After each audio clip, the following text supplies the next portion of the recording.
back in Galatians 5 this morning, and Paul is continuing this message of being led by the Spirit and not by the law. Verse 25 reads this: "If we live in the Spirit, let us also walk in the Spirit." So Paul's already made his base case for the fact that that the Spirit should be the one that controls us. And now he's saying that we have to walk in it and we have to actually apply it to our everyday life. If we jump back to verse 16, he writes this: "This I say then, walk in the Spirit, and ye shall not fulfill the lusts of the flesh."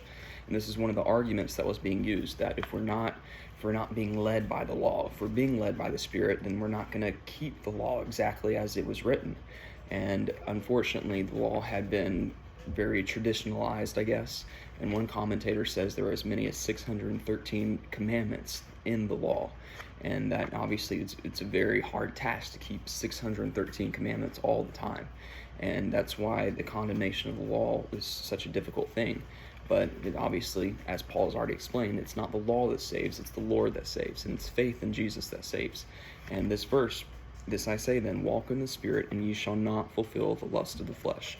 It's just confirmation that if you're being led by the Lord, you're not going to go wrong. If you're submitting to His Spirit, who lives inside of all believers who've accepted the gospel, if you're being led by the Spirit, you're not going to go wrong.